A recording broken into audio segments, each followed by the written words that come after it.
Hey folks, welcome back to Indaba Africa. This is Chris coming to you live from central Pennsylvania. My special feature guest on the Saturday stream today is former South African Defense Force officer, accomplished author, multiple times published, 10 books published, a motivational speaker, former prisoner of war in Angola after an ill-fated, ill-fated, maybe not, I don't know if it's the right description, but an ill-fated attack on the Cabinda enclave on the Gulf oil facility there, back during the Bush War in Southern Africa.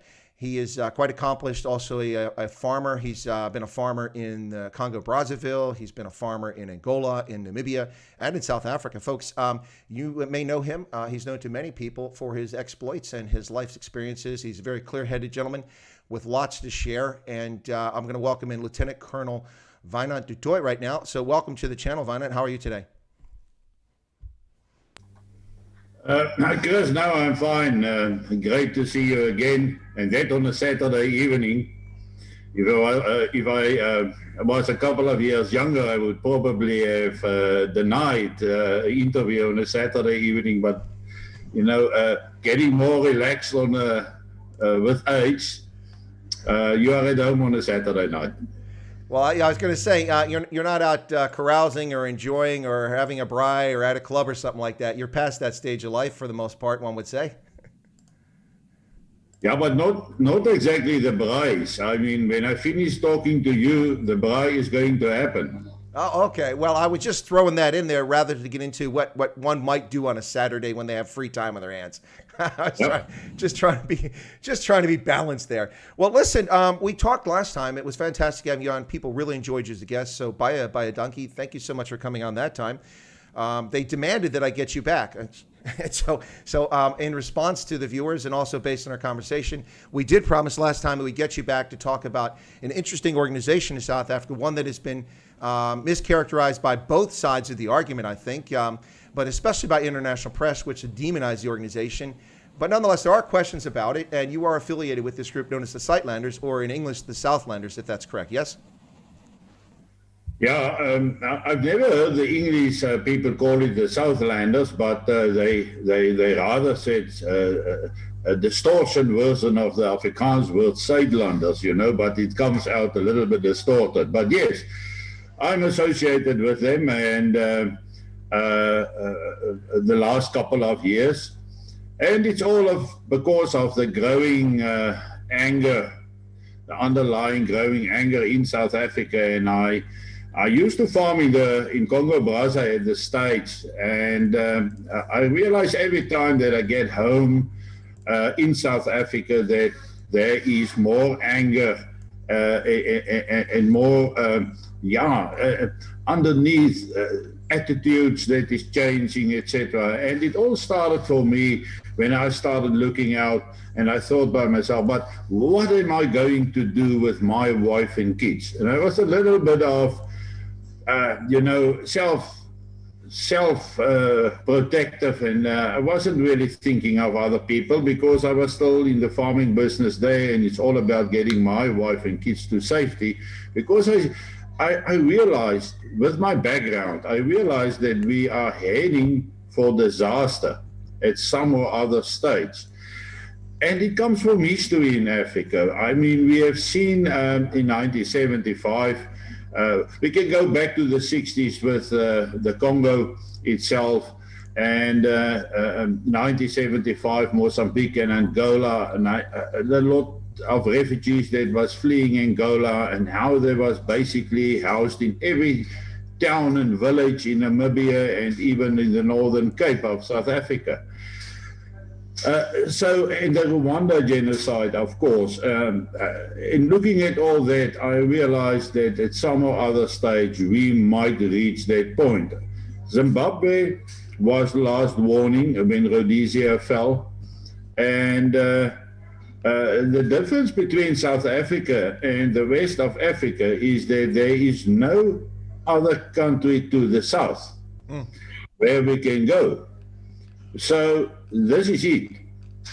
It's either stand or die.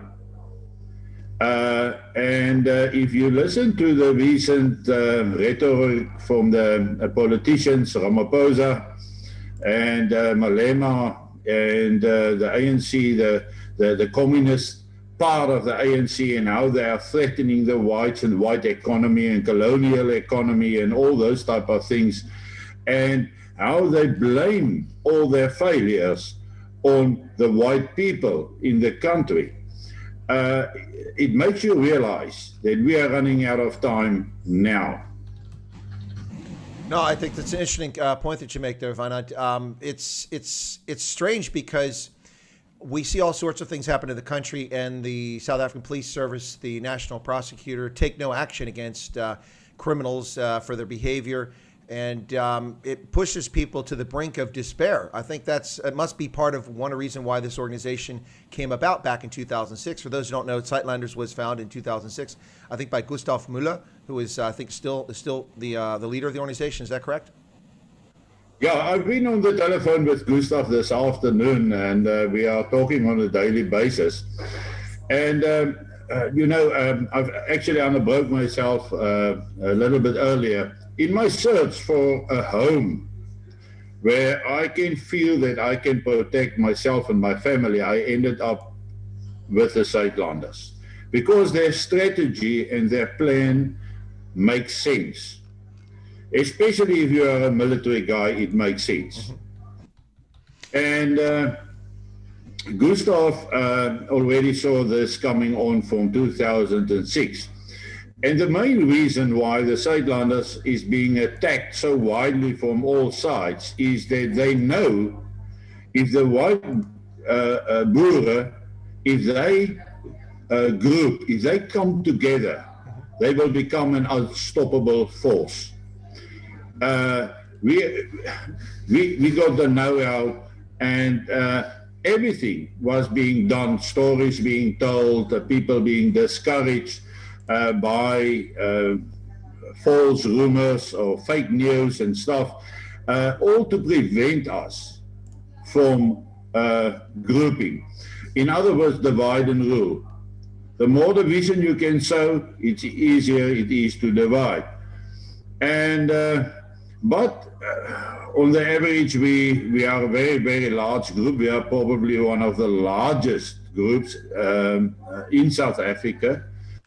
By far, the biggest number of people in any emergency plan that do exist in South Africa. Because this plan, let's call it not a plan, let's call it an initiative, because that's what it is. It's an emergency initiative, and it's based on the Geneva Convention that came out in 1949, and initially it was on how do you treat prisoners of war, and the rules of war basically being that you're not allowed to shoot on a paratrooper when he is in the air, etc. Although nobody ever listened to that, they do what they want, but the rule is there. But in 1977, there was additions made to the Geneva Convention, which made provision for civil war victims, refugees, and minority groups, and in the case where you have genocide. So all that came into being. So the whole plan of the Suidlanders, the initiative, was based on those articles in 1977. And those articles say that you are not allowed to be a party to the conflict. In other words, you must not oppose the people and contribute to the conflict. Those additions make provision for it that you must remove yourself from the areas of conflict, then move to a more safe area. There is no safe areas, but there is more safe areas, which we have identified. So we remove ourselves from the area of conflict, move into a more safe area. In the process, we are grouping over a very, very large area. So we are not all sitting on a little bundle. It's spread out over a huge area.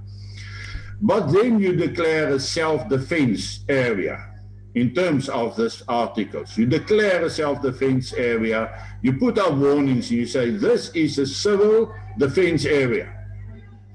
If you cross this line, and then the Geneva Convention says, then you can protect yourself by all means possible.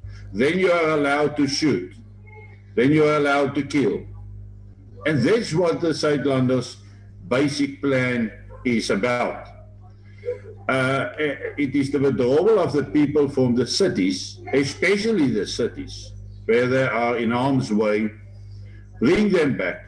But during the whole process, we will have thousands upon thousands of refugees coming out of the cities, people who is not being prepared. So the Suidlanders has always said, guys, prepare yourself, prep with food and whatever you might need to survive out there. I think in most instances, it's not going to be that big of an issue once we have been grouped. But once the refugees start fleeing, and the only direction they can flee to is in a western direction, then the Suidlanders has been over the years preparing themselves to receive those refugees and then protect them, give them food, and help them. And by doing that, then protect our white population in South Africa. We cannot do it in small groups, little pockets of resistance in different places. Because once you do that, you will eventually be run over. Many of the farmers have told me, listen, but we are going to protect this game farm. We are 28 men, and we got 48 rifles. And my question always was, do you have automatic rifles? They say, no, but we can shoot. But if you are only 25 people, you can't shoot with all the weapons at once. And then I always ask the question to them, what happened to the 700,000 AK-47s that was pumped into KwaZulu-Natal before the 1994 elections? Not a single one has been retrieved. What are you going to do if the masses storm you and they're armed with AK-47s, automatic attack rifles, assault rifles? Then you are not going to stop them. That's why grouping is so important, so that in numbers we are able to protect ourselves. And our survival eventually depends on our numbers. So once that happens, and we are now, let's say, in the more safe area where we are allowed legally to protect ourselves, and we can support the different groups within our organization, mutual support to the sides of the so-called defensive line in front. Well, the expectations is that we will have lots of problems in the cities first. It will give us a week or two before they go out into the rural areas and start searching for us. And by that time, we must be ready. I came along and I said, well, there is a problem with the Suidlanders in the sense that if you look at who must do what, where, and when, and then the last question, what they're after, which is very important question. Are we going to sit there in the field, in the bush forever, or what is going to happen? And we need to have a plan for that as well. And it basically boils down to the fact that let's at least on paper organize structures for the future. And I'm not willing to tell you more on that part of the side, but I'm in charge of that. So don't worry, when the days comes, we will be able to defend ourselves properly. But what is the key word? The key word is anarchy. We need first anarchy to break out. Then we can, and we are already planned, we are already organized, we already got the structures in place. So anything that happens prematurely will mean that the government has not lost control of the defense force and the police services in South Africa. But when anarchy breaks out, they have lost control. They don't govern anymore, because anarchy means without government, without leaders, and everybody is doing whatever they want, everyone for himself, that sort of scenario. And then is when we will do whatever is necessary to not only protect our people, but to take what we need to survive.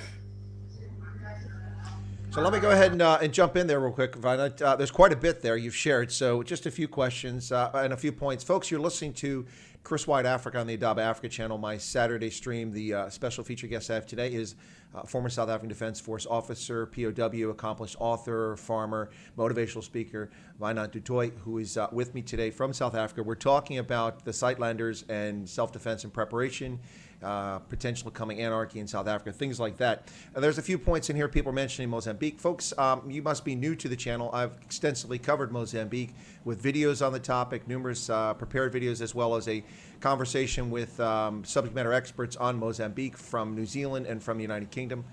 So you can go back and check that previous streams. We're not going to get into Mozambique right now. It's not really an issue for the Suidlanders, to my knowledge. But let's talk a little bit about, so Wynand, you talked about the organization. Now, a lot of people outside South Africa really have no idea what it's about. I mean, if you go and you look at a CNN article that's available for Suidlanders, it really appears to be just a hit job to undermine the reputation of the organization. Now, I'm not speaking for or against. I'm just being honest about reading the article. If I read it, I'd have nothing but a negative view, and I think a very skewed view. In addition to that, if you look up Suidlanders on Wikipedia, you'll find a description of it as extreme right, ethno-nationalist Afrikaner group devoted to right-wing white politics or something like that. That's on Wikipedia. So a perception outside South Africa is a lot of that, because that's what people share. But my understanding, and let me know if I'm wrong, there may be more to this, but as I understand it, Suidlanders is a self-defense organization, is prepared for what if. It's a contingency. It's a plan. It's an operation. People have communications networks in place. They, I would imagine, probably have stores of vital things like fuel and food, pre-position, and just in case something happens, evacuation routes planned, self-defense measures, and then defensive measures. That would be my expectation. To me, it's almost as if a division or corps staff had planned for, well, if things go badly, how do we regroup? How do we protect ourselves? Does that sound like an accurate description, or have I missed something? No, you're actually quite spot on with it. But the first thing that people must bear in mind, this is an emergency initiative. So the emergency must exist. And that emergency is when the government of South Africa, the African National Congress government of South Africa, is not capable of protecting its citizens, providing them with whatever life necessities is needed, and when they denied us the right to live. We feel that we got the right to protect ourselves in an organized way.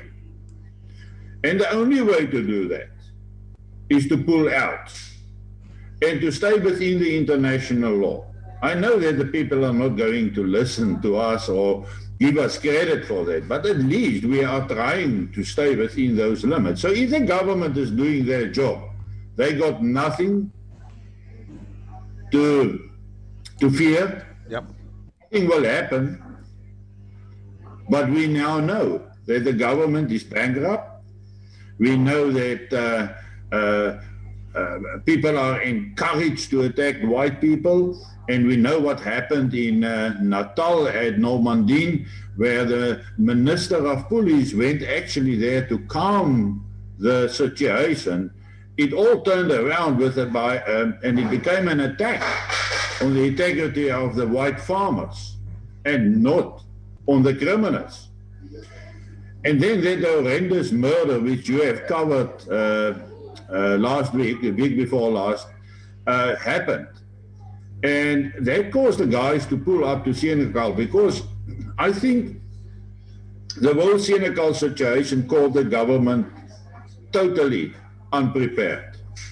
They have never thought in their wildest dreams that the people will actually become a threat. Because if you look at the Marxist ideology, it says that you need basically 25 years to get rid of opposition. That gives you enough time to indoctrinate the younger people who will then agree with them. The guys who, the soldiers and like us, will be gone by then. They will be too old. So that's the time to move. And they've stuck with the program.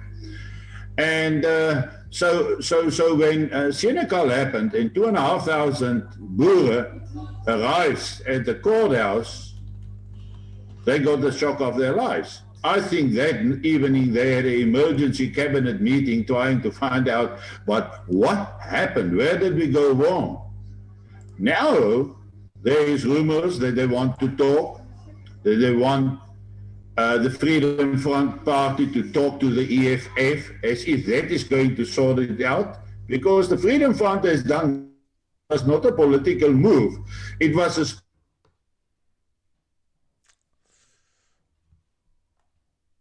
his connection appears to be frozen.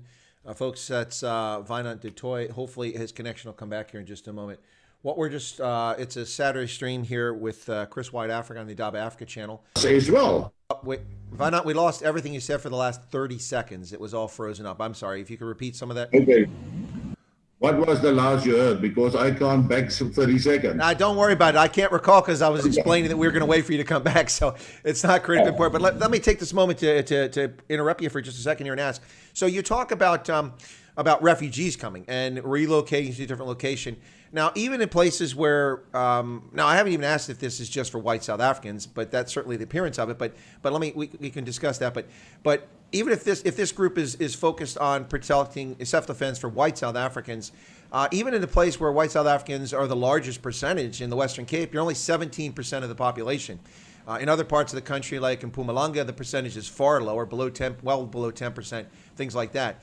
So when you're talking about relocating refugees, I assume you're talking about white South African refugees who aren't part of Suidlanders who are going to be needing refuge. But what about people who share similar views, like colored South Africans, the Griquas, the Cape Malays,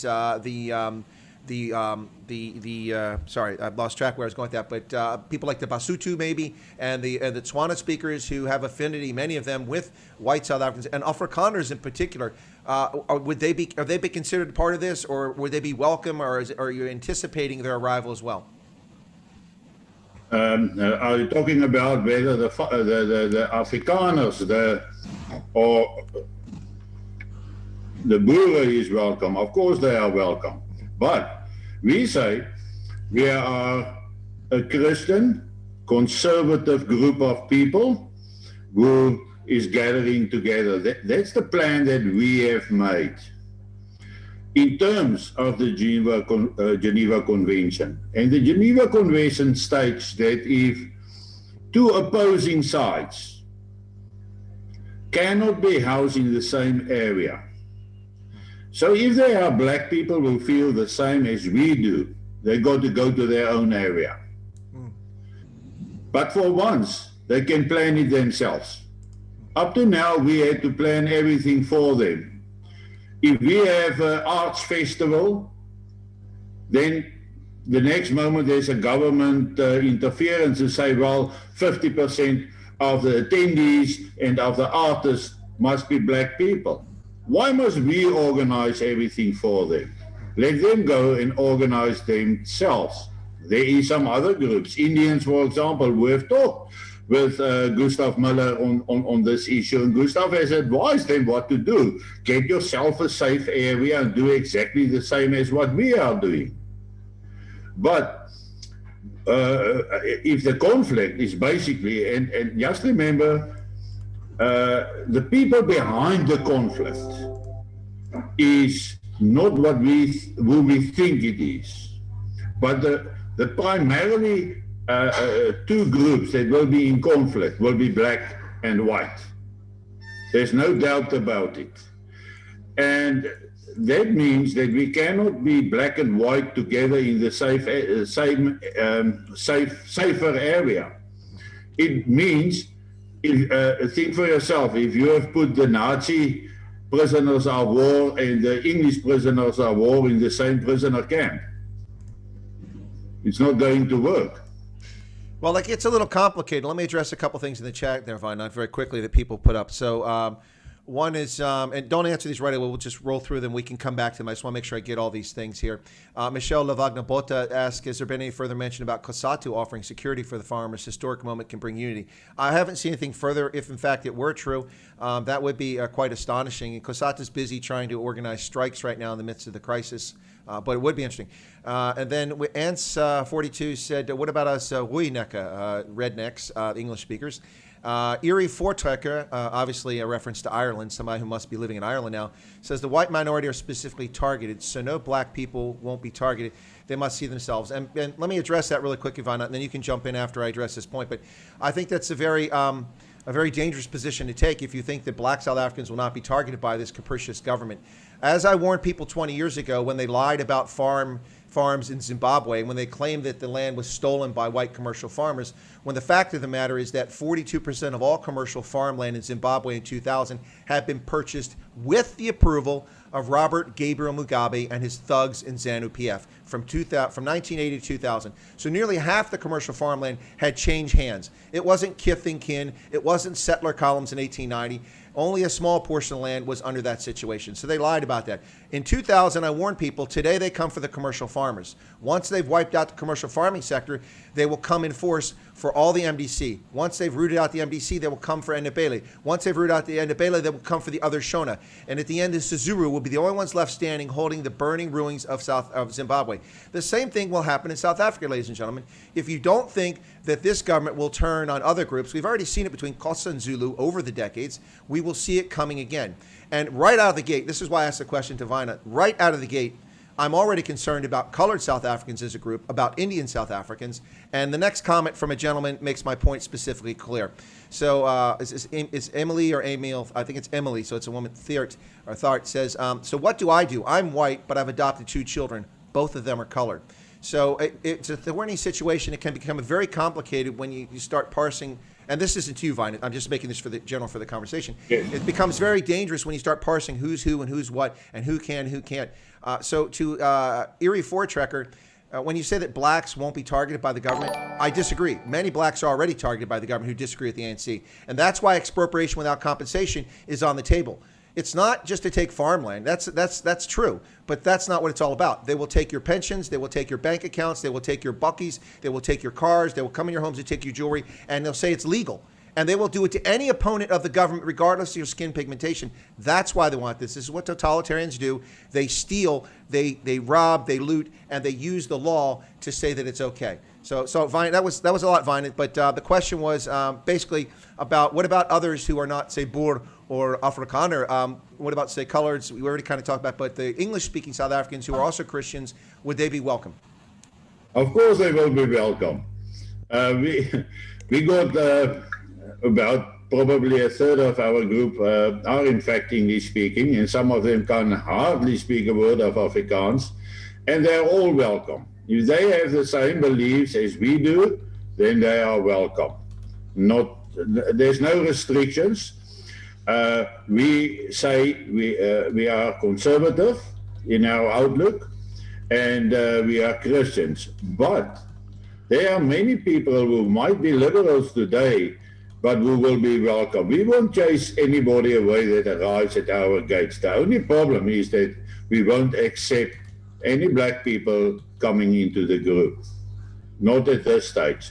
And that does not mean that we will chase away the black communities that live in the area. But they will have then to behave as we do. And as long as they behave, they will be safe.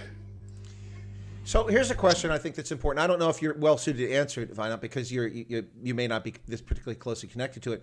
But the African National Congress, when it feels threatened, either legitimately or illegitimately threatened, they don't hesitate. They strike. We saw the massive infiltration of state intelligence agents into the Boermag when they saw it as a threat. Yet they let people against gangsterism and drugs metastasize into a dangerous terrorist threat, blowing up the planet Hollywood, killing people in the name of ending drugs and ending corruption and crime they were actually engaged in domestic terrorism. So they let Pagad grow out of control. And the Boeremag, the moment they found out a few white South Africans who speak Afrikaans might be a threat to the government, they infiltrated with more agents than there were actually members of the Boeremag, disassembled it, put these people in prison for an eternity. Yet Julius Malema can call for domestic terrorism and petrol bombing cliques, a private enterprise, destroying 44 stores, looting, killing for shooting people based on skin pigmentation. Not a single charge preferred against him. And we see Andre Pinar, whose actions I will say his behavior is a little questionable. He should not have done some of the things he did. But his comments being blown into terrorist charges, which is utter nonsense. And so we see the ANC, when it feels threatened, legitimately or not, striking hard. Have the Suidlanders become a target of the government with legal proceedings or with any spies or things like that, or trying to keep track of what the group is doing? Let me tell you, there's not a single Suidlander who has ever been found guilty of any charges or who is in prison or not in prison, because we are a legally registered organization, and that's what I will start all with.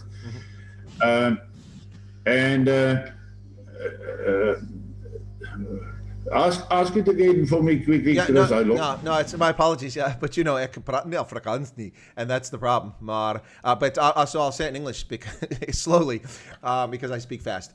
Yeah. So the basic question is that the ANC, when it feels threatened, and I would argue that most of the times that it's felt threatened, it's not been threatened legitimately. The real threat to South Africa is the economic collapse, which is caused by the ANC, and they're missing it entirely. They don't care. They're too busy looting to pay attention to the destruction of the economy. My point is that when they feel threatened, they strike like a cobra. They'll sit back and they'll strike. They went after the Boeremag in force. They've gone after Andre Pinar in Senegal in force. More SAPS vehicles showed up to arrest a single 52-year-old portly farmer than they sent to deal with the entire situation last week. 7 vehicles to arrest one man and charge him with terrorism for, arguably at most he might be guilty of inciting, violence or disruption. My point is that has the African National Congress government targeted Suidlanders, or are you concerned that they'll target you if they see it as a threat? Yeah, of course we are concerned about it. You always have to be concerned. We know that we are infiltrated by a lot of agents.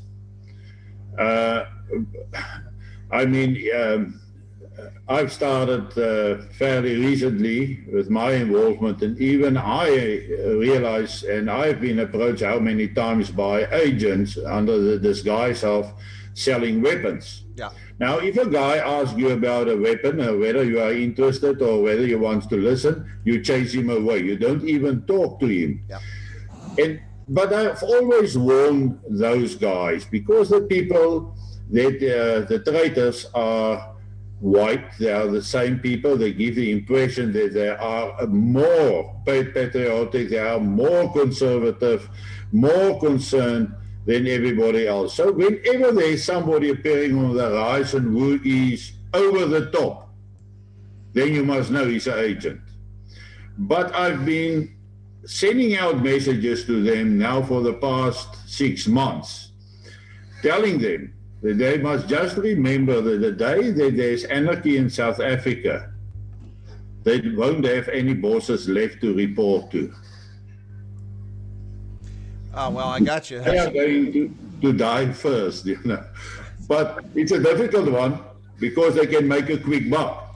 And maybe they need the bucks to get out of the country before the collapse.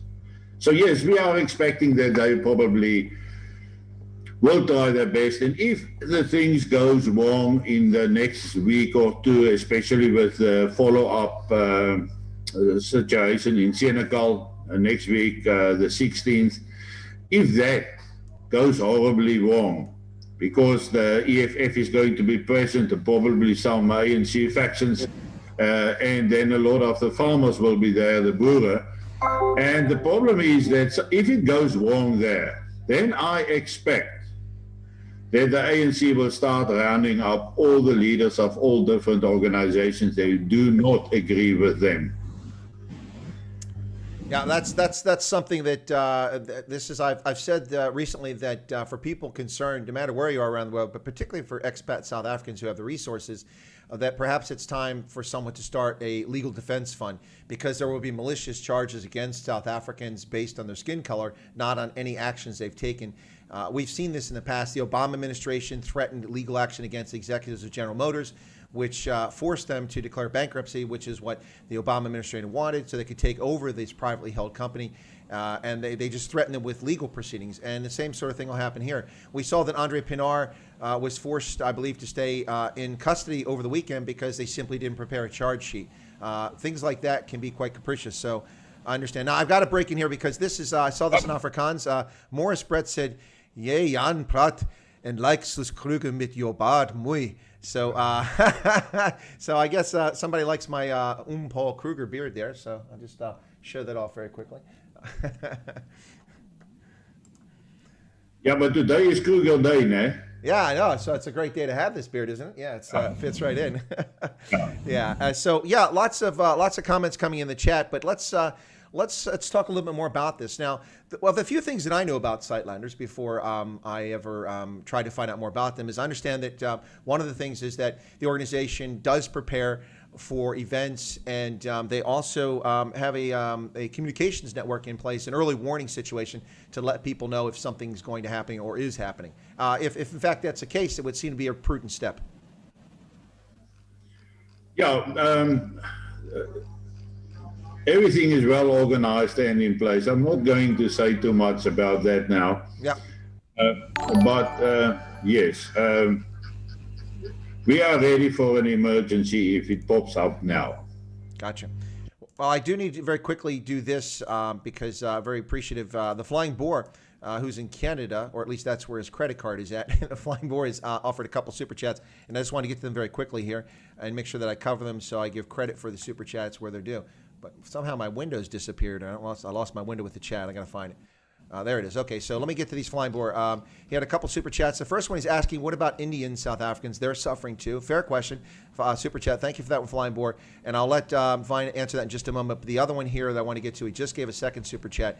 And he said, I hope Trump gets reelected because he is the one who can end this mess in South Africa. I don't know if Trump is the one that can help end it, but certainly if he no longer faces election and he's no longer being charged with malicious, fraudulent crimes that don't exist, he might be able to direct his attention to South Africa. But before he does that, he's probably going to need to find a new American ambassador in Pretoria. Yeah. But,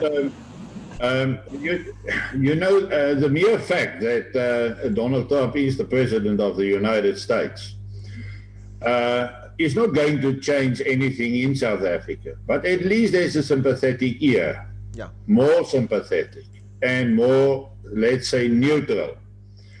I think, and that is my fair and honest opinion, that we can't rely on any external assistance.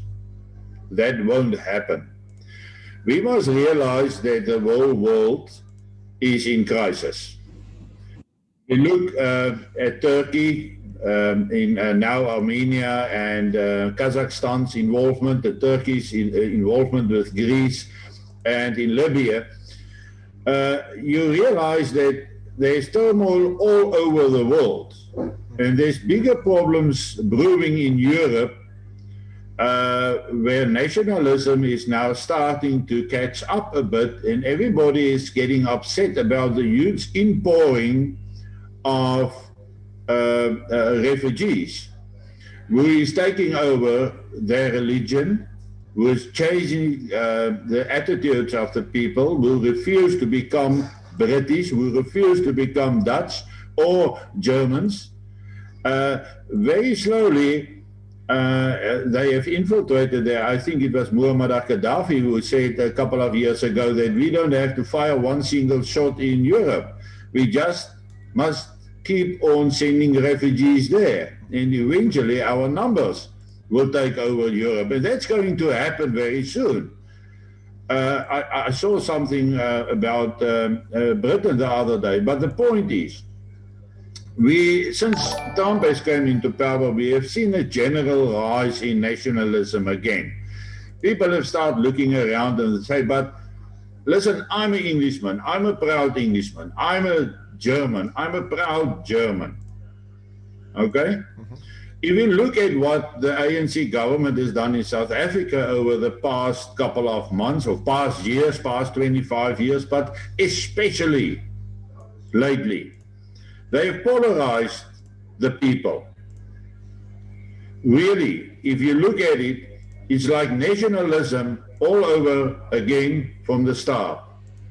We as a group, for ourselves, for our survival, for our people.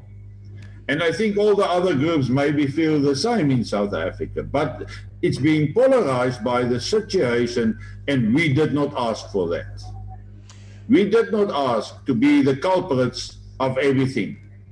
We gave them an opportunity since 1994 to prove themselves.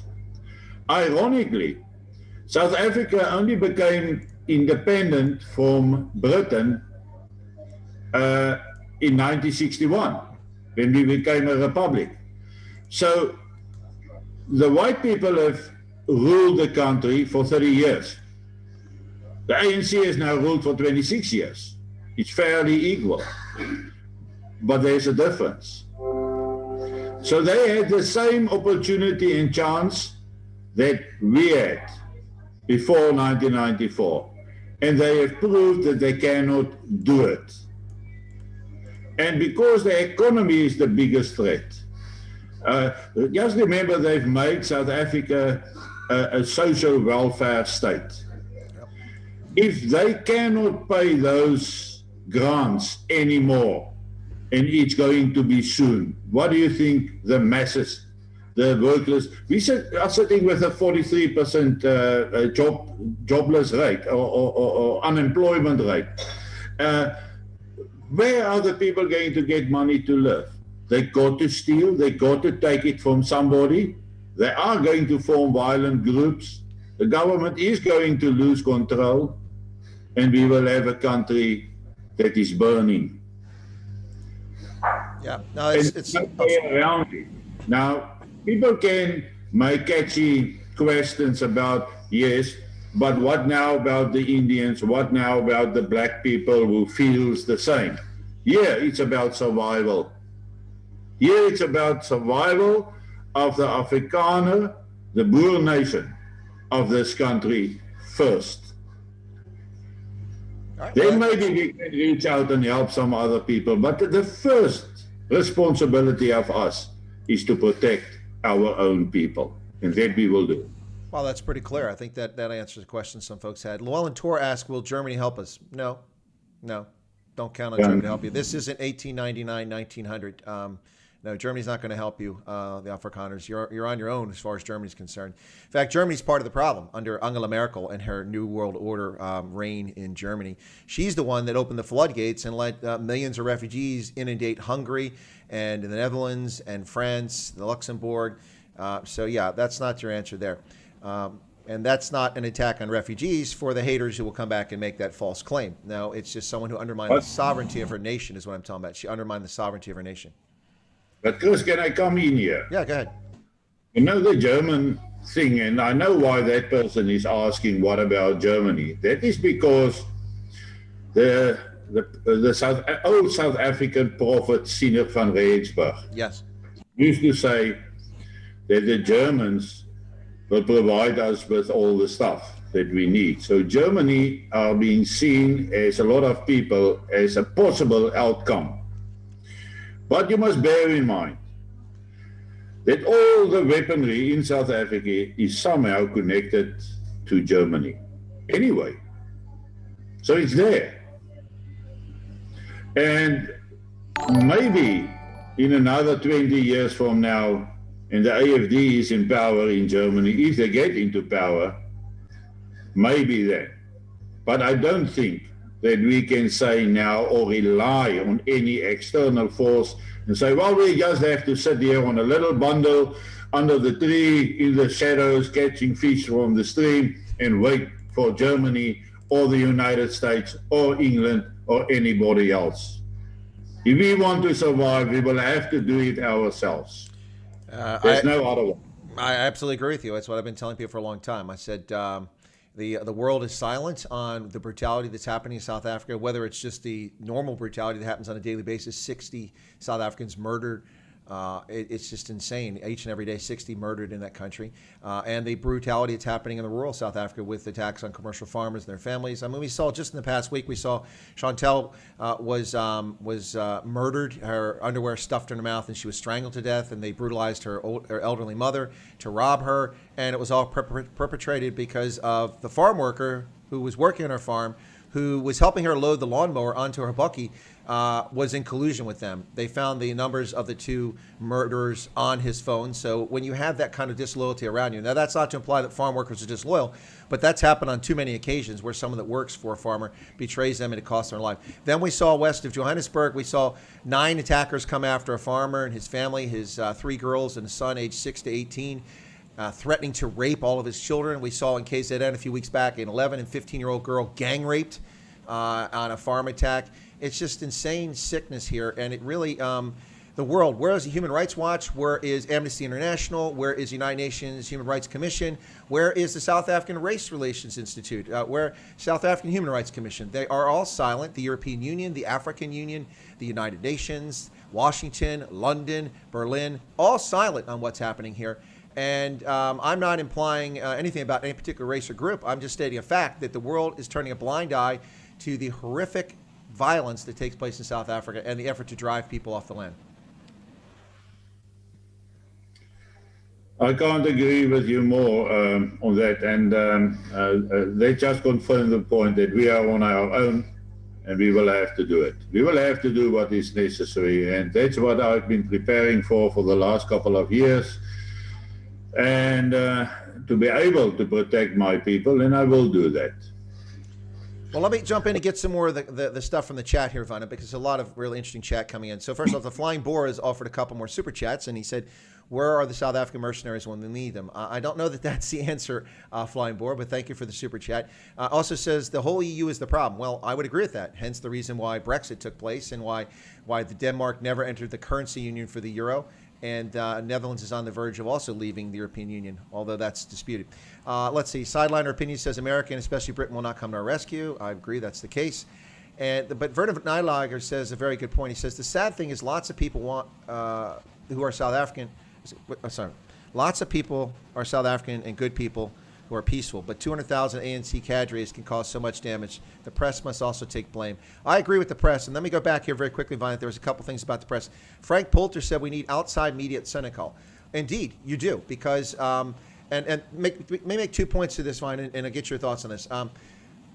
There's no better argument for how disrespectful, how unconcerned, how uncaring, and how little the South African government pays attention to the plight of what's happening to commercial farmers in South Africa than the fact that they were surprised that people showed up at Senegal. That wasn't a surprise. I expected to see thousands of people there, and I'm not even in South Africa, and I was correct. But there was only one media outlet present. SABC was there. ENCA was not present. The Mail and Guardian was not present. The Times was not present. The News 24 was not present. They all relied on videos that people sent them over WhatsApp and over mobile phones to make fraudulent reports about what was happening there. So to me, that speaks volumes. The fact that the police didn't have a plan, that they rushed in so recklessly and endangered lives, driving those Nyalas down the street at high rates, ramming the vehicle into the court building, firing and discharging a firearm inside a crowded building because they were terrified, because they weren't equipped to deal with this. All of that shows me that they don't care about the plight because they didn't even think about the repercussions. And I think there's no greater proof than that right there. Would you agree or disagree? Yeah, I agree with you. The police wasn't prepared, but then you must also remember that up until that point, we were well known for behaving and sticking to the rules. But this has become such a terrible thing, this farm murders, that the people is fed up, and you can't blame the Boer for taking things in their own hands because nobody wants to listen to them. I mean, Julius Malema and his group can burn how many police vehicles if they want and nothing will happen to them. And they burned one, just to show that we can do it. We can do the same as what they are doing. And I think that was not expected. And that's why the police was not properly prepared. But then don't challenge the guys. Handle them with respect, as they will do with all other groups, and there wouldn't have been a problem. That makes me fearful of what's going to happen next Friday, because if the police and the defense force rock up there, the EFF rocks up there with 500 people or 5,000, and the farmers arrive there, the boeren, and they got their weapons with them, then we are basically facing a turning point in history. And I don't advocate it. I advise people to stay away. I advise people not to get involved, not to provoke anybody on the one hand. On the other hand, we still got to make a stand, to make our voices heard. And how else are we going to do it, if not by this way or this means? That's a good point. Shack Dweller said no farmer equals no mealies equals no mealie pop. Well, I caution folks, this narrative that people keep talking about, stop killing our farmers because they're critical of national security, is while it's a valid point, it's not legitimate to make that point. The real issue here is the inhumanity and the denial of the basic human right, the right to life. That is the failure of the ANC's government, the withdrawal of the commando system, which weakened rural security, the underfunding of the SAPs, the South African Police Service, and the complete lack of concern from the leadership within the SAPs, the Ministry of Justice, or Department of Justice, and the government itself. That's the real issue here. And if you want to make a difference here, you've got to make the argument on that basis that life is being stolen from people illegitimately. Because here's the bottom line. Just like the textile industry in South Africa, which used to produce 90% of textiles, and now most of that's coming from Asia because the country's been flooded. Only 30% of textiles are made in South Africa. If they kill commercial farmers, South Africans aren't going to starve, ladies and gentlemen. You'll simply import food, or someone will give you food aid. Zimbabwe didn't starve. The United States poured billions of dollars of food aid in there when they screwed up that country.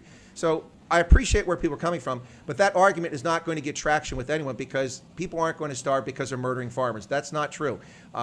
People may suffer because a lot of jobs are lost and misery will increase, but that's not the argument. The argument here is that what's happening is morally wrong. And it's not just murder. I mean, it's vicious, vile murder. Look what they did to Brendan Horner. They tortured him, stabbed him repeatedly, beat him about the head, and tortured this man. Think of this young man's last moments. Born in what's supposedly a democratic South Africa.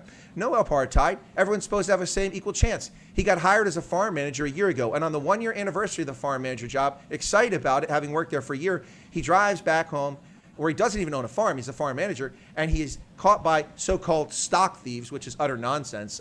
Cattle rustlers don't murder people in this fashion. He is attacked in this fashion. They leave the knife in the ground next to his body and hang him from a post. Now, if that isn't domestic terrorism meant to send a political message to scare people off the land, what is? Would it be Julius Malema telling people to petrol bomb cliques? Would that be domestic terrorism? It's just utter nonsense. But my argument is that people need to stop focusing on if you kill the farmers, you won't eat, because you're still going to eat, but you've destroyed South Africa. Is the bottom line. But I think people don't realize that throughout the whole of Africa, they are depending on the international world to give them food. Yeah. Because if a film star in Hollywood says, those poor people are starving, then everybody is giving money. The governments are sending over money and or food, so they survive. Yeah. So in their minds, they really don't need the farmers in their minds. Right. I mean, Africa is supposed to be able to feed not only Africa, but the rest of the world because of the agricultural potential. And if you go throughout Africa, there's nothing going on. When they chased out the farmers from Zimbabwe, where did the guys go? They went to Zambia. And now today, Zambia is one of the biggest exporters of maize and food. Nothing is going on in the Congos or anywhere else as far as food is concerned. Then you look at Namibia, food producing, Botswana is, and South Africa still is, but they are working it out. Zimbabwe is not producing anything anymore, and it used to be the food basket of Africa. Yeah, no, Zimbabwe was known as the breadbasket of Southern Africa. Absolutely. It was a massive exporter of maize throughout the region. And the disruption in the farming community and the lies that took place there has led to all kinds of problems. And it's so much more complicated. We do a whole show on Zimbabwe, and trust me, I've done a few of those. But there's a couple comments I want to get to, Wynand, very quickly about this that people put in here. So there was, now this one's interesting. This one's actually kind of, where's it at? Oh, here it is. This is from Carl. Carl says, Wynand is the type of Afrikaner that even I'm afraid of. I blame my stepdad, but anyway, so far I don't see why everyone is giving these guys so much crap. I think he's basically saying that you're an imposing presence, Wynand, and I can't disagree with that. But I think he's saying, why are people giving Suidlanders a lot of crap? I mean, they're just I'm putting words in his mouth, but I'm concluding or inferring from what he says that you're just making reasonable plans to protect yourselves. Yeah, it's correct, but it is to prevent us from coming together, and it's all about divide and rule. And no easier way to divide and rule by spreading fake news and false things. You know exactly what's going on in the United States. You know the concept, and it's happening here as well with the Suidlanders. But I must warn you, Chris, that my light is fading out. It's getting dark here in South Africa, and I'm sitting right at the window to get a good light. I'm starting to get a little bit of ghostly in the background, you know. Well, that may be divine intervention there to give you a little brightness in the back. But we'll wrap up here shortly. Just let me get a couple more of these super chats that came in. The Flying Boar gave another super chat. Thank you so much for that, Flying Boar. He said, Australia's not even helping white South Africans, which is a shame. And then we had a 10 euro super chat from Martin van Dijk, who's in the Netherlands, said, we are finally having the conversation we need to have. Thank you, Chris. Well, it's my pleasure. I hope that people are listening. And let's be clear about things. Neither Wynand nor myself are calling for anyone to take any action or to do anything rash. We're actually calling for calm and for people to behave. And that's the important thing here. But what the Suidlanders are doing, if I understand correctly, is they're making prudent preparations for when things go south and the government fails to deliver safety. I mean, is that an accurate description of your position, Wynand? Yes. If nothing happens, then nothing will happen. Yeah. There will be no reaction from our side if nothing happens from the government side. It's a precondition. That's our mandate. Our mandate is to initiate the emergency plan once the lives are really being threatened and it's impossible to live anymore safely anywhere else in the cities, especially in the cities. And so our mandate is not to form small groups to protect communities as such. We prepare for a mass evacuation once the things go south, and then our plan really kicks in. Under the articles of the Geneva Convention that was attached in 1977. Let me, a couple more super chats before we get you out of Wynand. And someone asked me about my background. I'll share that, but I'll do that after I do the closing remarks when Wynand gets off, because we're going to lose light behind him in just a moment. But the Flying Boar said, what's happening in South Africa is exactly what's planned for America with a question mark. Well, certainly by Antifa, Black Lives Matters, and many on the political left, is exactly what the desire is. But in America, it's less about race, although that's the false argument used, and much more about political control. That's the overriding consideration. Although I think in South Africa, that's primarily the situation too, but race is used as a tool, as people tend to do. And then there was another super chat from the Flying Boar. He's got, I think his super chat is stuck, which I'm loving. He says, 2 years ago, I read Russia's helping white South African farmers. Yes, some Boer have moved to Russia, to Georgia, and also to places in the former Soviet Union, as well as Nigeria. Zambia was an earlier location. Some former Zimbabwean farmers, not South Africa, Zimbabwean farmers are in Tanzania working for the Chinese, because the Chinese can lease land, but not other folks. Anyway, so that's that. Listen, we'd love to keep you here and stay for a while, but we're going to lose light there. So we're coming up in 1 hour. Folks, you're listening to Chris Wide Africa on the Adaba Africa channel on the Saturday stream, my regular stream, although we have lots of guests.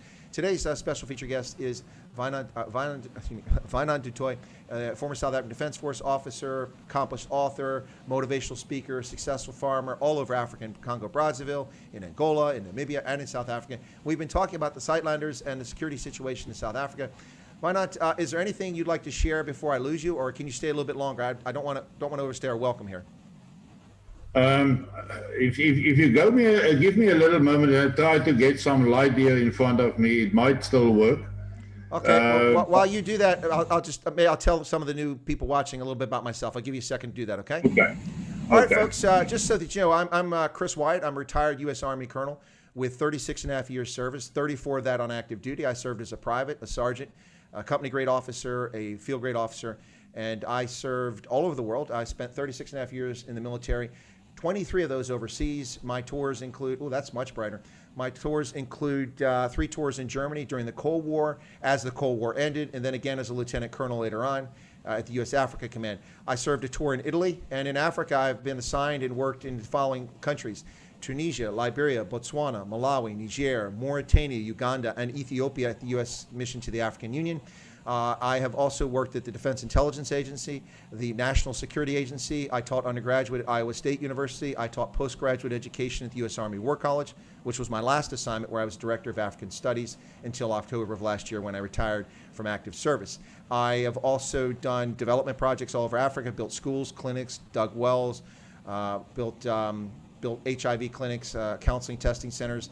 I've run programs on HIV, tuberculosis, malaria, Ebola across Africa. I've trained peacekeepers. I've worked with peacekeeping missions.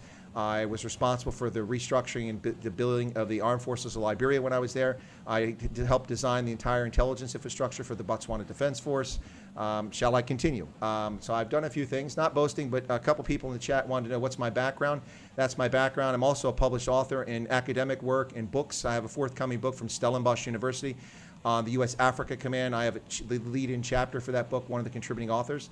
That's being released in January, where I talk about the origin, the genesis, and the first 12 years, and an assessment of U.S. Africa Command. And then I'm also published in popular journals and defense articles like South African Defense magazines about acquisition programs in Botswana and South Africa. I'm also a journalist for rugby. I've published 12 articles during the Rugby World Cup in Japan. I'm a massive rugby fan. You can probably gather that from my Stormers jersey here, the road jersey there. Got the Stormers jersey on today. By the way, folks, if you can get me any scores, there seems to be no information on the internet about Currie Cup today. I know that yesterday the Sharks did win. I am dismayed to find that Werner Kok is playing for the Sharks. I think that's horrific. He should be playing for the Stormers in Western Province. It breaks my heart, but I'm just kidding. Werner Kok, I'm a huge fan of Werner Kok. He's a great rugby player. Anyway, so yeah, that's a little bit about me for those who wanted to know, a little bit of background. But actually, this is the best picture we got of you now, Wynand. That's awesome. The light back there, it's really good. You're looking great. Okay, so Wynand, is there any things you'd like to share with us before we close out the stream today? I mean, his connection just froze up. Well, we'll give it a second for him to come back, folks, but thank you for tuning in. I want to thank everybody who's coming to the stream so far today. It's a very complicated issue we're talking about here. Yes. There you are. You're back. Okay, great. All right. I turn the microphone over to you, Wynand. Your chance to share some thoughts with us. I haven't heard that last part of you when you was gone. No, I was just talking about my background, and I was saying now that I'm going to turn the microphone over to you. If you got some thoughts you'd like to share with us, this situation, whether it's Suidlanders or security in South Africa and the political situation, anything you'd like to share. Yeah, I think that there's a lot of guys that is not informed on exactly what the Suidlanders is doing and what the initiative is about, and for many people, it's they want to almost recreate what we have already been doing over the years. People talked to me earlier today. They replied on my YouTube video of this morning, and they say, well, it's time that we start planning. The planning has been done. It's now over to the people to join up with the Suidlanders defense. It's called Suidlanders Verdediging, where they can join up and become part of the solution instead of being part of the group that is always talking about things that is happening and what should be happening, and nobody is doing anything about it. At least we have done it and it's in place, but I can't tell people what we have done. That would be wrong. It's still their choice to join up. But if they are concerned about the future of South Africa, they should join up. And they should take the time to go and look and listen to me. And people want you to say on a public platform, you must now display everything, all the plans and the stuff that is in place. And one cannot do that. Of course, there's reasons behind that. But yeah, I think people should, instead of complaining and instead of commenting, rather join up. The time is now. Okay, so if you don't mind, if you can indulge for just a couple more minutes, I want to get a couple of these chats. Is that okay, Wynand? Can we get to that? It's okay. Okay, great, thanks. So Ben Hashem said, question for Wynand, with incidents like Senegal and possible future events, does he anticipate the ANC government trying to ban organizations like the Boer Legion and Suidlanders? I think we sort of touched on that. I think it's a concern. Is it a concern of yours? Of course, it's a concern, but I don't think it will happen right now, because this was also not a Boerenlegioen initiative. This was a spontaneous support of, in support of the family of the young farmer. And it was not any initiative of any organization to go to Senegal. I don't think the guys wants to initiate something like that and then being blamed for this very specific reason that they might be outlawed or they might be prosecuted as such. But that was a popular thing, or it just happened, you know, that the guys went up there, and it's people from all different groupings, and there were some people from Suidlanders, there were some people of Boerenlegioen and other organizations who attended the Senegal, but it was not the initiative of any of these groupings. No, people just came on their own. That's what's, and what gets me is that it's, as I said, my point about how the government doesn't care and is disinterested and disregards the concerns of rural South Africans, but white rural South Africans in particular. The evidence is that the police weren't prepared. They didn't expect this. The only national media outlet that was present was SABC. And I knew about it. I was prepared for it. I did breaking news as videos and eyewitness testimony came out in the midst of this. And I beat them to the punch. And oh, by the way, my reporting was accurate, even though I gave the warning, a disclaimer that it's breaking news, we can get things wrong. But along those lines, Frank Poulter said we need outside media at Senegal. I agree. And JP Dreckmeyer says only if Fox News could be there. Well, Fox News won't be there, but Chris White Africa will be there. Unati Kwaza will be on the ground for me, and she'll be reporting. We'll be doing videos from Unati, as well as Zoom coverage, as well as Winston Kotsia. Winston Smiles, the Afrikaans musician, will be on the ground, also reporting for me. And I've got a few other people who I'm trying to get in touch with that will be doing it. So as long as this occurs in the morning, I'll be live streaming the events that take place, whether it's in Senegal or if the venue is changed to Bethlehem, wherever it goes. There are South Africans who are affiliated or at least viewers and regular viewers of this channel who will be helping me get the news from there, and I'll be offering commentaries that happen. So because I don't trust the international media, to this point, there's still been no reliable stories on it, and it was complete blackout for the first 2 days. Now, Ronaldo Jos is coming to the channel, and he says, my only question, before I give his question, to make a lighter mood here, Ronaldo always gives me a hard time about super chatting on his channel, but I checked, and I've done 25 super chats on Ronaldo's channel, but Ronaldo super chats on my channel once in a blue moon. So I'm just saying for Ronaldo, but Ronaldo says, my only question is, does anyone in Suidlanders actually trust Simon Roche? Before Wynand responds to that, I would say that obviously people in Suidlanders must trust Simon Roche because they still have a large membership and they have a lot of members.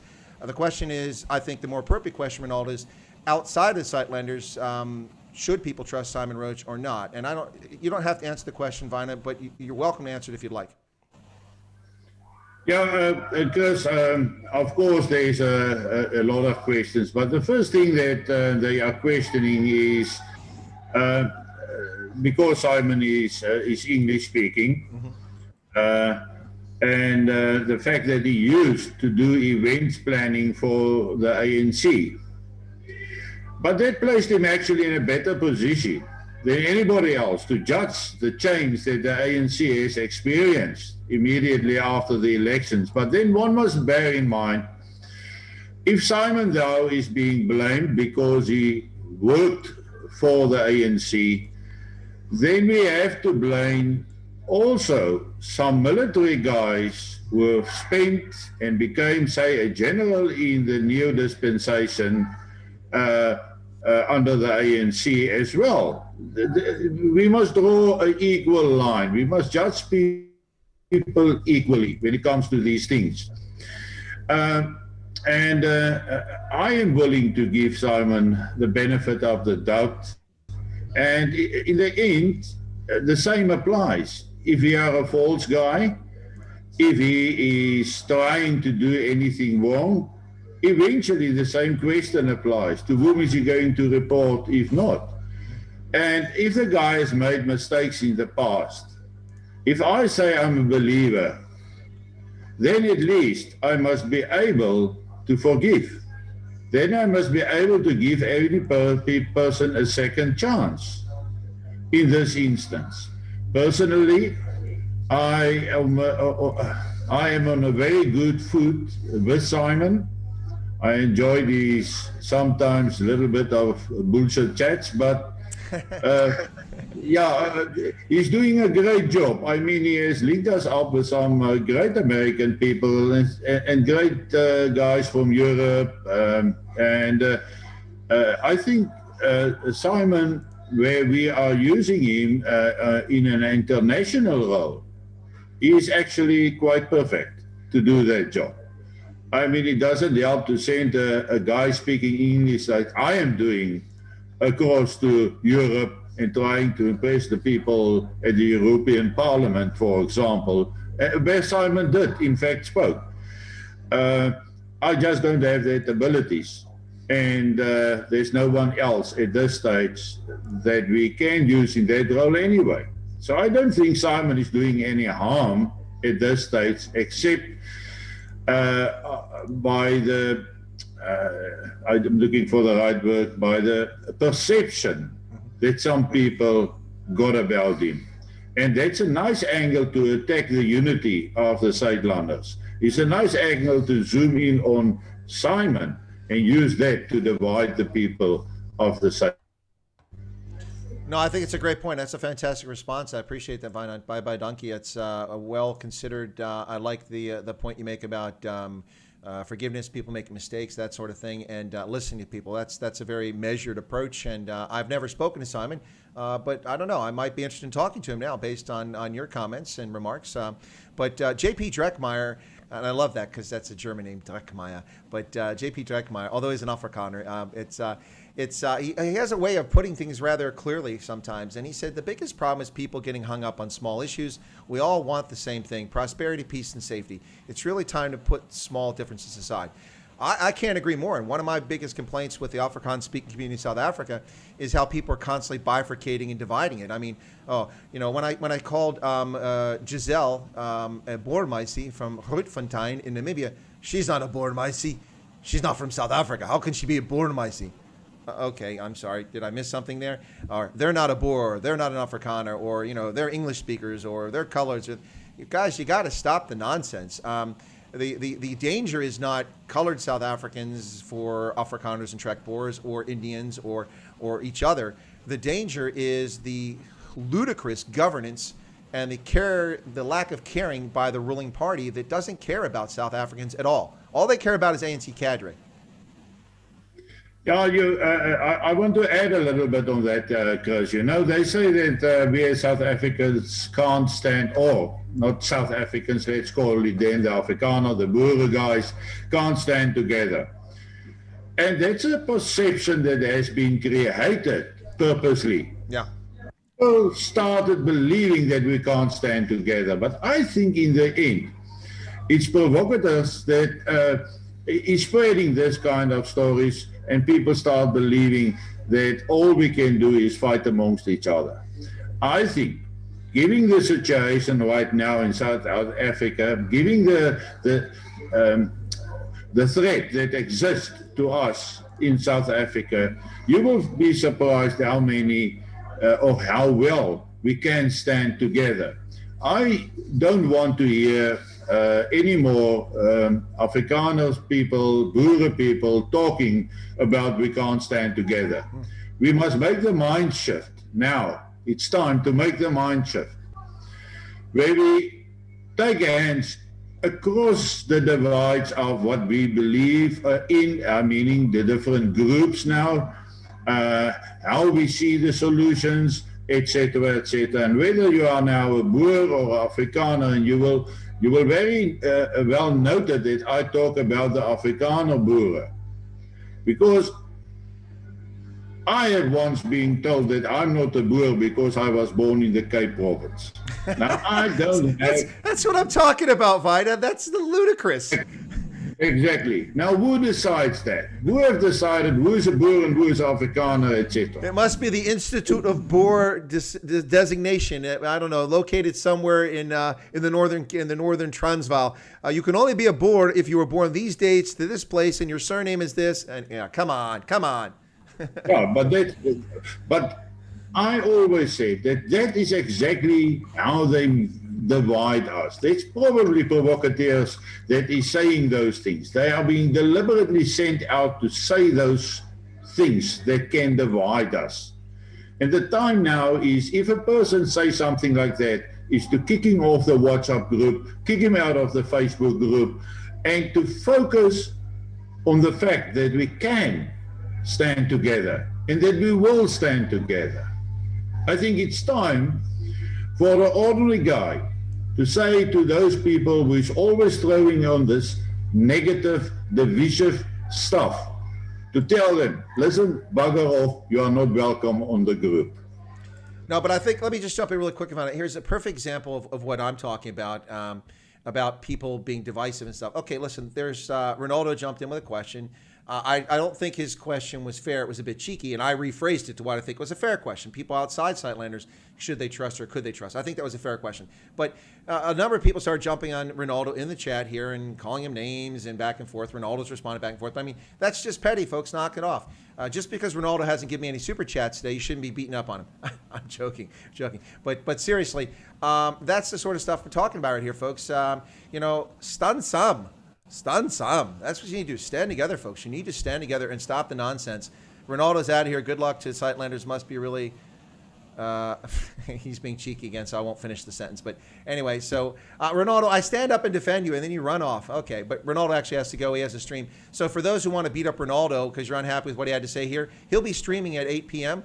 at 2 o'clock Eastern Standard Time. So you can go catch him on Ronaldo Hosts, and then you can go beat him up over there.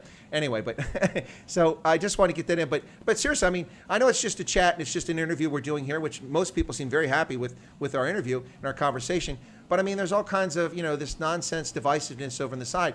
It's you got to stop it. I mean, it's okay to, if you're drinking a beer and you're having a braai and having an argument, that's okay. But the reason why people are vulnerable is in part because of this silly divisiveness. I think it just needs to stop. And Vanya, there's a question here real quick. Let me get this one. Sorry.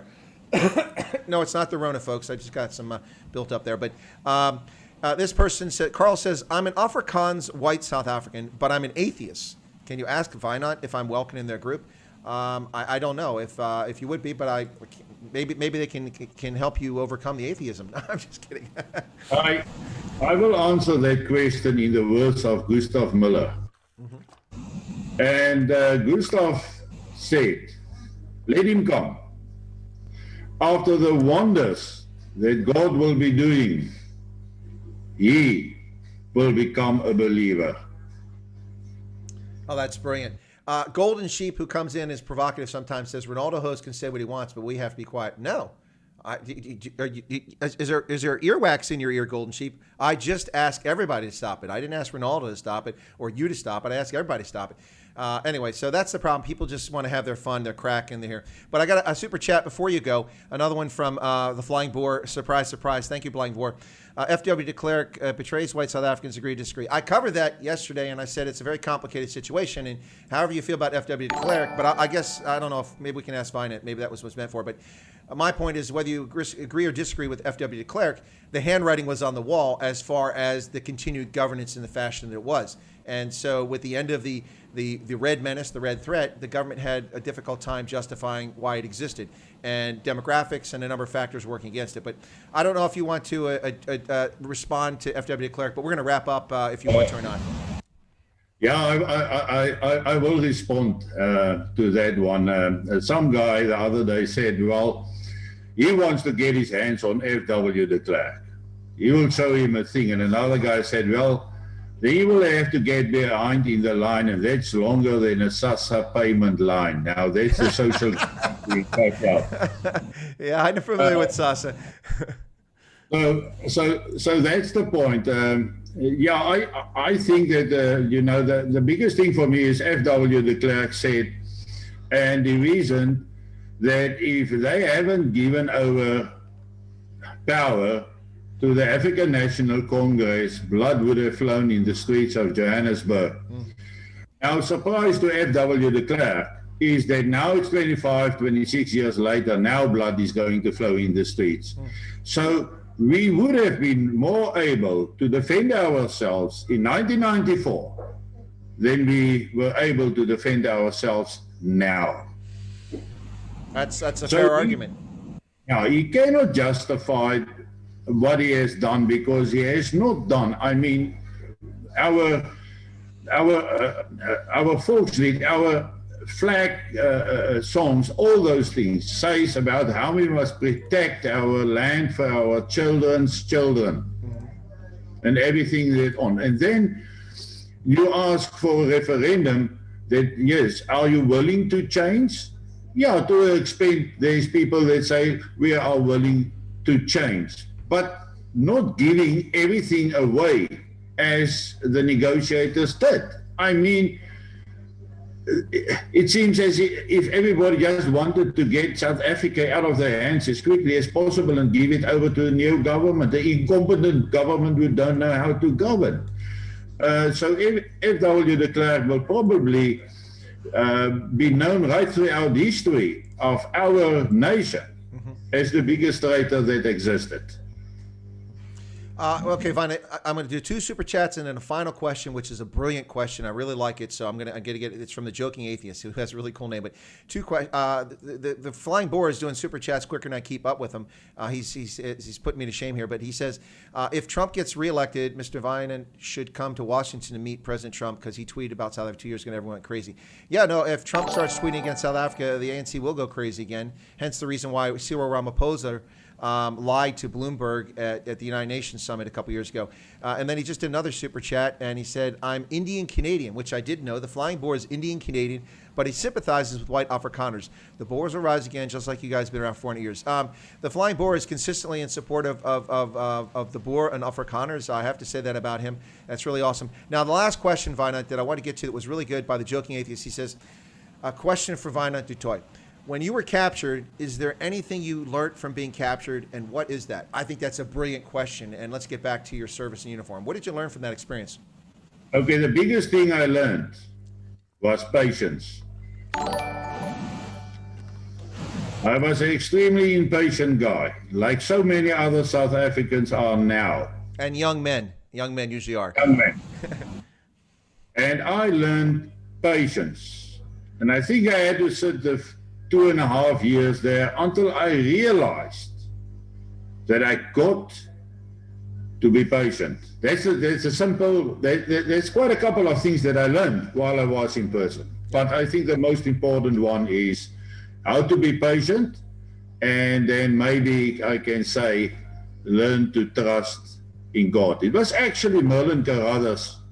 I don't know whether you know Merlin Carruthers or know about him. No. This would be a chaplain in the United States Armed Forces. And he brought out a little book that the title was Prison to Praise. And I refused to read the book while I was in prison because I said, I am in prison, I'm not interested in prison. But then, after gathering some dust for a couple of months, I finally brought myself to read Prison to Praise for Merlin Carruthers. And Prison to Praise, he said, that you must praise the Lord. You must praise the Lord for being in prison. You must praise the Lord for everything that's happening in your life, good and bad. But it's a difficult one to get your head around. I am in prison. The only thing I do is I pray to God to make it easier, to take me out of that, to bring my freedom. But I've never thought, what was the purpose of my imprisonment? What was the godly plan with my imprisonment? And then I decided, well, I got nothing to lose. I am sitting in prison. I can just as well start praising the Lord for everything that has happened to me. So I start praising the Lord for being in prison, for my career being destroyed, for being away from my family, for everything that I was actually praying about and blaming God for the first couple of months, I now started praising Him about. Interesting thing, 2.5 months later I was released. Wow. Well, I think that's absolutely brilliant, Wynand, and I think we should end it there, even though we could go on for hours. Listen, again, bye donkey, kia leboa. I really appreciate you coming back on today, and it's always fun for me to wear a Stormers jersey, and it's a good excuse when I have someone who's a Stormers and Western Province fan.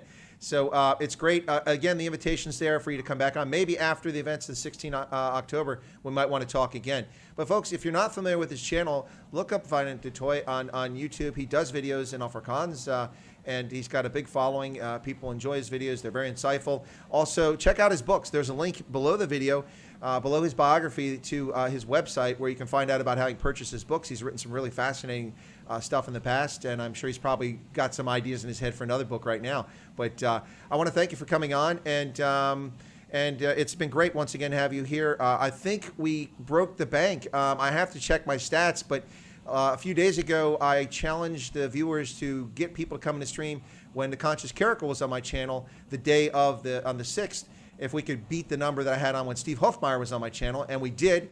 And now I think we've had more viewers on this stream than any of my streams ever. So I'm very grateful for everyone who's tuned in for that, and also for my very fascinating guest, Wynand du Toit. So Wynand, I'm going to thank you for that, and then we're going to close you off here, and I'm going to go ahead and do a closeout for the stream, okay? Thank you very much, Chris. I appreciate it. And yeah, keep on doing the good work from your side. I think that we as Boeren are enjoying it, and we are appreciating your interest in the way how you are spreading our cause. Thank you very much. Appreciate it, and have a good night, Chris. My pleasure. All right, folks, that was Wynand du Toit. He's dropping off there. Let's get this one off and get that one off. Okay, he's gone. Okay, folks, thank you so much for tuning into my Saturday stream here on Chris Wide Africa. Just had another super chat, this from Chris Redlingshuis, who donated $10 US super chat. Danke, Wynand. Thank you, Chris. You're most welcome. It's my pleasure.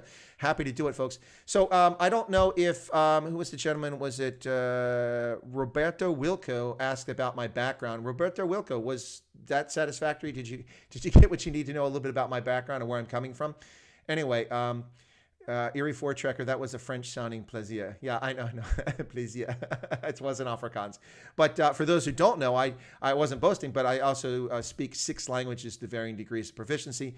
And the top 3 languages, of course, are English, German, French in that order, and then Afrikaans, Setswana, and Swahili to varying degrees of proficiency. So sometimes my French pronunciation come through, sometimes my German pronunciation, especially with Afrikaans, my German pronunciation comes through, because unlike Afrikaans, German is a phonetic language. But folks, I hope that was interesting. I found it fascinating. Erie Four Trekker, if you're not a subscriber to the channel, I'm going to encourage you to become a subscriber right now, because clearly you're enjoying the content here. Anybody who's new, who hasn't been on my channel before, please feel free to become a subscriber to the channel. By the way, special introductory price, absolutely nothing. You pay nothing to become a subscriber to Chris Wide Africa. Just smash the subscription button. Also, toggle the bell icon. Fewer and fewer people are pushing the bell icon. I can't promise that YouTube will update you when I do live streams, and I have live stream guests all the time here, folks. Check out my playlist. You'll see lots of live stream guests. Steve Hofmeyer has been on my channel. Dr. Corne Mulder from the Freedom Front Plus has been on my channel. Giselle. I've also had all kinds of politicians, security analysts, farmers, tobacco farmers, small-scale commercial farmers, folks from all over the world, from New Zealand, from the United States, from the United Kingdom, from Cameroon, from Nigeria, from Ghana, from South Africa, from Namibia, from all over the world are on my channel. I should have a guest on soon from the South African macadamia nut industry to talk about macadamia nuts. That's not quite like this situation, but my point is that we cover all topics here and bring all kinds of guests on. Recently had Eric Bello, who is a professional actor here in the United States and a commercial photographer. Eric is appearing on The Walking Dead. You'll see him on there soon. He has recently been on Good Girls. He's also been on MacGyver and a whole host of other programs, but Eric's fantastic. So please check out the channel, folks, and become a subscriber. It costs absolutely nothing. There was a great comment. I see if I saved it here. I'm trying to get to it. Yeah. I'm trying to find it. Someone was talking about my beer. Oh, there was... that's what it was. Erie Ford Trucker said, Chris says, Ronaldo just came to check out your beard because he can't grow much. Ouch! There's a burn. I know Ronaldo's gone, but I'll go to his channel and see if we can't share that burn with him. That was pretty funny. Anyway, folks, thank you so much for tuning in. I do hope that you found this useful and fascinating. Wynand du Toit will come back on the channel in the future. We'll get him back on here. But in the meantime, I do anticipate doing live coverage of breaking news events from Senegal or wherever they move the venue if the court case is moved to a different venue, whether it's Bethlehem or somewhere else. I do anticipate doing live stream coverage. And yes, that means I'll be up at like 2 or 3 o'clock in the morning and then working that day in normal hours, but that's tough. That's what I do. When the biker rally took place, I was streaming that early in the morning. The Wittkreuz Monument, I was streaming that early in the morning, so I was up in the middle of the night my time. I make myself available for events in Africa as often as possible, whether it's in South Africa or it's in Uganda or it's in the warm heart of Africa in Malawi. Folks, thanks a lot. Really appreciate the support. Thank you so much for the super chats. Wow, we had super chats come in there at the end from Redling's Hoist. We also had super chats come in from Martin van Dijk. Martin, thank you very much for that. Martin van Dijk. And the Flying Boar, you broke the bank, man. Thanks for all those super chats. I noticed for the first time ever, I saw you over here in the regular chat, which meant you probably broke your bank. But thank you so much for that, Flying Boar. We really appreciate your support from Canada. It is awesome. Thank you so much for that. Ladies and gentlemen, somebody says Ronaldo is never gone. Cup line. Oh, you guys want to hear Cup line to close it out? Let me do that. I'll play the Cup line. For those of you not familiar with the song, this is a song from Bok van Blerk, and it's the Cup line. I'll play it as a closing to the stream. It's a good tribute to those who fought in the Bush War, but especially for Wynand du Toit, who is also involved in that conflict. So let me go ahead and this one I can play, and then I just have to share the revenue with these guys if I don't get a copyright strike. There's no revenue. I'm just saying that what happens, I get copyright complaints all the time, but this time I won't get it because this one, they let people play it. So I want to share that. Cecilia van Voorden just became a subscriber. Thank you so much for that. Daz says, we appreciate your commitment to the issues. PJ Munn says, great stream. Buena Notte says, La Dolce Vita. By the way, folks, I'll be back on at 9:35 in South Africa and in Botswana for for the Night Owls edition of Stray Voltage. We'll do a Stray Voltage Night Owls edition this evening, and then I have to go mow my lawn. Anyway, folks, I'm going to close out with the Cup line from Bok van Blerk, and this is a tribute to those who fought the conflict in the Bush War. Anyway, folks, I hope that you enjoy this and that you have a pleasant day, and thanks for tuning in. All the new subscribers, all the super chats, all the comments, thank you so much for that. I do appreciate it. Even the nasty comments, they're not appreciated, but they are read. All right, folks, excuse me, here we go with the Cup line.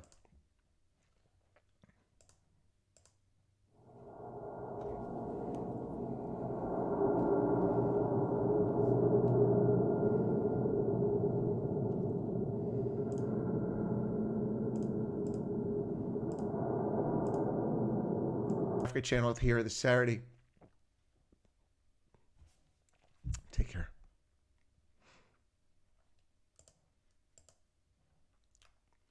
Oops, I got the wrong thing there.